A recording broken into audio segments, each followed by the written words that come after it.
Bismillahirrahmanirrahim. Starting with the name of Almighty Allah, the most beneficent, the most merciful.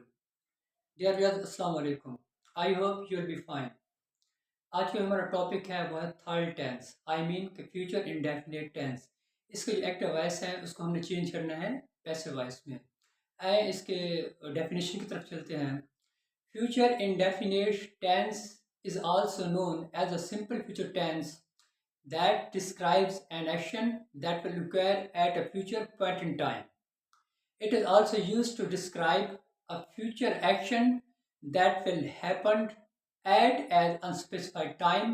इसका अगर second point लें तो वो है a prediction or forecast at a future event। और इसका अगर हम थर्ड पॉइंट लें a plan or intention to do something in the future। इसके कुछ एग्जांपल्स लेते हैं।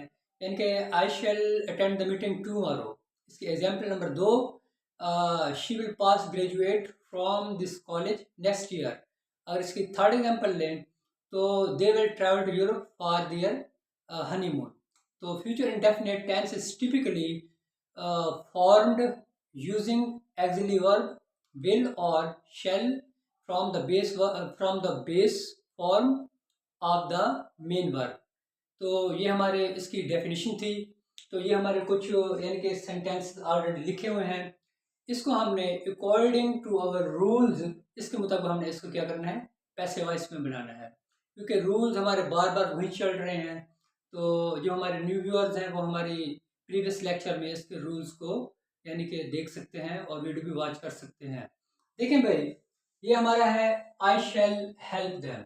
इसका जो हमारा अब इसको पैसिव वॉइस में चेंज करने का तरीका है वो ये है कि सबसे पहले हमें ऑब्जेक्ट को करना है, सब्जेक्ट में चेंज करना है। तो ये हमारा सब्जेक्ट हो गया, ये हेल्पिंग वर्ब हो गया, और ये हमारा क्या हो गया, वर्ब हो गया, और ये हमारा ऑब्जेक्ट हो गया। मैं यहाँ पर आपको थोड़ा सा क्लियर कर देता हूँ। सब्जेक्ट, हेल्पिंग वर्ब, वर्ब और ऑब्जेक्ट। तो हमारा पहले रूल्स ये है कि हमने ऑब्जेक्ट को सब्जेक्ट की जगह पर लाना है। तो देम हमारा जो है ना ये ऑब्जेक्टिव है, और इसका जो सब्जेक्टिव बनेगा केस वो है दे। दे और दे के साथ यानी कि आई और वी के साथ फ्यूचर टेंस में शेल लगता है। तो बाकी जितने भी सब्जेक्ट हैं उनके साथ क्या लगता है, विल लगता है। हाँ, जब कोई ऐसा सेंटेंस आ जाए जिसमें ज़रूर का लफ्ज़ इस्तेमाल हो, यानी कि मैं ये काम ज़रूर करूँगा, तो वहाँ पर ये थोड़ा चेंज हो जाता है, अपोजिट हो जाता है। तो वहाँ पर फिर आई और वी के साथ विल लगेगा और बाकी जो प्रोनाउंस हैं उनके साथ शेल लगेगा। ये रेयर सेंटेंसेस में ऐसा होता है, अदरवाइज नहीं होता। तो दे के साथ विल लगता है, दे विल। तो देखो भी मैंने पहले भी बताया था कि हर टेंस और उसके जो काइंड्स हैं उसके मुताबिक हल्की फुल्की चेंजिंग होती है, बाकी रूल्स वैसे के वैसे अप्लाई होते हैं। तो यहाँ पर दे विल, इसके आगे किस चीज़ का इजाफा होगा, इसमें बी का इजाफा होगा। दे विल बी, ऐसे third form, they will be helped, adding by, और आई का चेंज क्या बनेगा, मी। तो ये हमारा एक्टिव वॉइस है क्योंकि इसमें सब्जेक्ट हमारा फाइल मौजूद है, और पैसिव वॉइस में जो है ना वो सब्जेक्ट मौजूद नहीं होता। ये हमें क्या है, they will be helped by me. इसके सेकंड चलते हैं सेंटेंस की तरफ। वो कहते हैं he will cancel the paper. तो ये हमारा सब्जेक्ट हो गया, हेल्पिंग वर्ब हो गया, ये हमारा जो है ना अपना वर्ब हो गया, और ये हमारा ऑब्जेक्ट हो गया। अब हमने ऑब्जेक्ट को क्या करना है, सब्जेक्ट की जगह पर ले आना है, द पेपर। ये हमारा सब्जेक्ट बन गया। तो सब्जेक्ट क्योंकि हमारा ये आई नहीं है, वी भी नहीं है, तो सब्जेक्ट हमारा जब भी कोई नाउन में आएगा तो उसका विल इस्तेमाल होगा। The paper will, adding be का इजाफा करना है, the paper will be cancelled, third form CANCELL, adding by, और फिर ही का क्या बनेगा, चेंजिंग हिम। अब ये हमारा इंटेरोगेटिव का है, फ्यूचर का इंटेरोगेटिव का ये हमारा सेंटेंस है। Shall we take tea. तो क्योंकि ये हमारा इंटेरोगेटिव है, जब हम इसका पैसिव वॉइस बनेंगे तो वो भी इंटेरोगेटिव बनाएंगे। तो उसमें हमने विल शैल को सब्जेक्ट से पहले लाना है। तो ये हमारा टी देखें, ये हमारा टी क्या हो जाएगा, हमारा सब्जेक्ट हो जाएगा। इसके मुताबिक हमारा क्या बनेगा, विल बनेगा। विल टी, विल, विल तो हमारा ये हमारा मकसद है कि हेल्पिंग वर्ब हो गया, जिसको हमने सब्जेक्ट से पहले लगाया। इसके बाद हम ऑब्जेक्ट को लेंगे, ऑब्जेक्ट आएगा सब्जेक्ट की जगह पर, विल टी, इसके बाद बी का आप इजाफा करेंगे, will tea be third form taken by, और वी का क्या बनेगा, वी का जो चेंजिंग है वो बनेगा us, question mark, will tea be taken by us. इसके बाद हमारा जो है ना ये भी इंटरोगेटिव का है, विल ही मैरी हर, तो ये हमारा इंटरोगेटिव का है, आगे है हर, ये हमारा ऑब्जेक्टिव केस है, इसका जब सब्जेक्टिव बनेगा तो शी, और शी के साथ आप जानते हैं क्या लगता है, विल का इस्तेमाल होता है।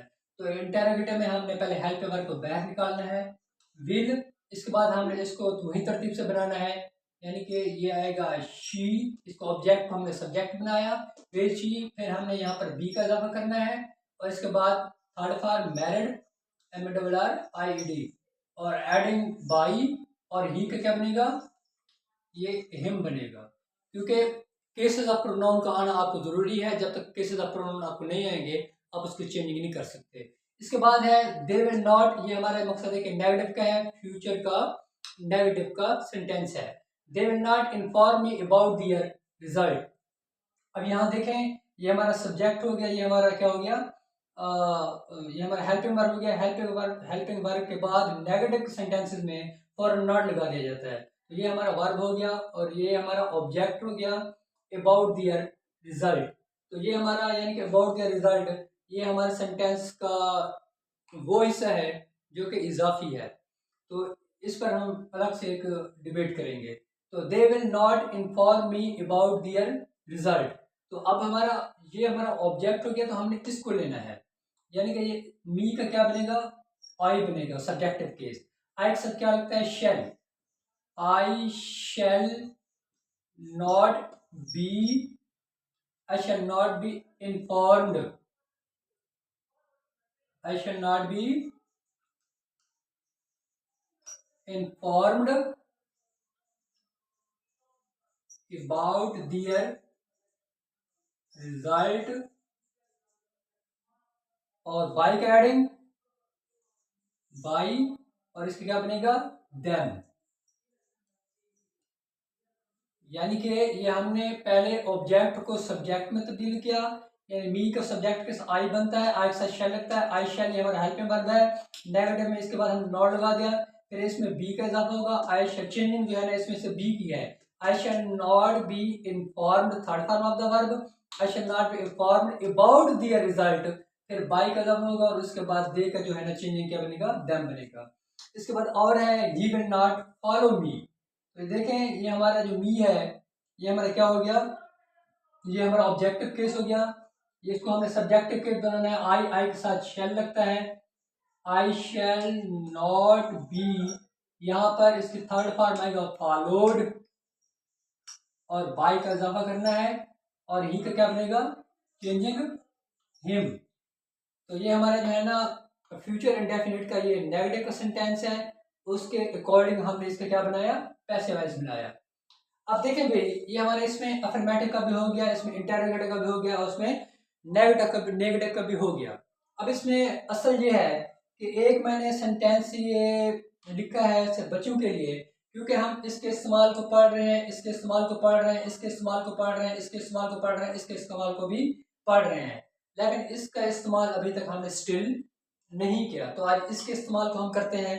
ये कहते हैं these hands will not be hidden by him, ये हमारा जो हमारा सेंटेंस है ये एक्चुअली हमारा पैसिव वॉइस में लिखा हुआ है। अब हमने पैसिव वॉइस का कोई भी जुमला आ जाए तो हमने उसको क्या बनाना है, एक्टिव वॉइस में हमने चेंज करना है। तो देखें अब इसको एक्टिव वॉइस में कैसे चेंज करेंगे। अब ये हमारा जो है ना ये हमारा क्या हो गया, ये हमारा ऑब्जेक्ट हो गया।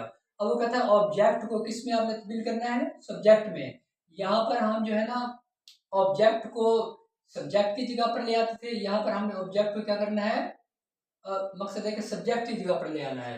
तो ये हमारा ऑब्जेक्ट है, ऑब्जेक्ट को हमने क्या बनाना है, सब्जेक्ट बनाना है, तो ऑब्जेक्ट का क्या बनेगा, ही। तो ये हमारा ही हो गया, तो ही के साथ विल लगता है, he will not, he will not, और इसकी फर्स्ट फॉर्म आएगी, he will not hide these hands. अब देखें ये हमारा एक्टिव वॉइस का हो गया, he will not hide these hands. अब इसका हम अगर पैसिव वॉइस बनाए तो देखिए ये हमारा क्या बन गया, ये हमारा हेल्पिंग वर्ब है, वो सॉरी ये हमारा ऑब्जेक्टिव है, तो ऑब्जेक्टिव को हम सब्जेक्टिव की जगह पर ले आएंगे, दीज हैंड्स, तो दीज हैंड्स आ गया।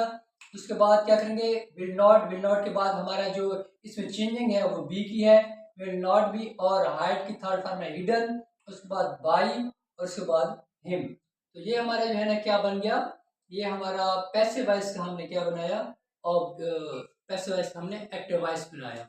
तो ये सारा जो है ना ये हमारा किसका था, ये हमारा था इसका था अपना फ्यूचर इंडेफिनिट टेंस। तो फ्यूचर इंडेफिनिट टेंस के जो हमारे जुमले हैं उसके एक्टिव वॉइस को हमने किसमें चेंज किया, पैसिव वॉइस में।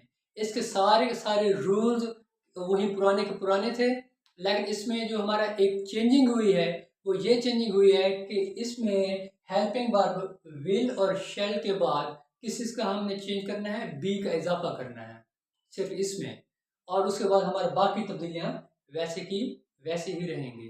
तो आई होप कि ये लेक्चर आपके लिए बहुत ही इफेक्टिव होगा। तो इसके बाद हमारे इसके सिर्फ दो रहते हैं, एक फ्यूचर कंटिन्यूअस टेंस रहता है, बल्कि एक ही रहता है फ्यूचर कंटिन्यूअस टेंस, और इसका आई थिंक जो फ्यूचर परफेक्ट टेंस है और जो फ्यूचर परफेक्ट कंटिन्यूअस टेंस है उसके आई थिंक के पैसिव वॉइस नहीं बनते। तो लेट्स उसको फिर देखेंगे जब उसका लेक्चर हम आपको आपके लिए बनाएंगे। तो अभी इतना काफ़ी, आपने इसको अच्छे से लिसन करना है, वॉच भी करना है, और इसको आपने बार बार प्रैक्टिकल करना है। जब तक आप प्रैक्टिकल नहीं करेंगे तब तक आपके इसकी जो है ना वो मश्क जब नहीं करेंगे तो आपको समझ में नहीं आएगी। तो अब तक इतना काफ़ी है, एनफ है। तो इंशाल्लाह नेक्स्ट वीडियो में फिर मिलते हैं, तब तक अपना ख्याल रखिएगा। अल्लाह हाफिज़।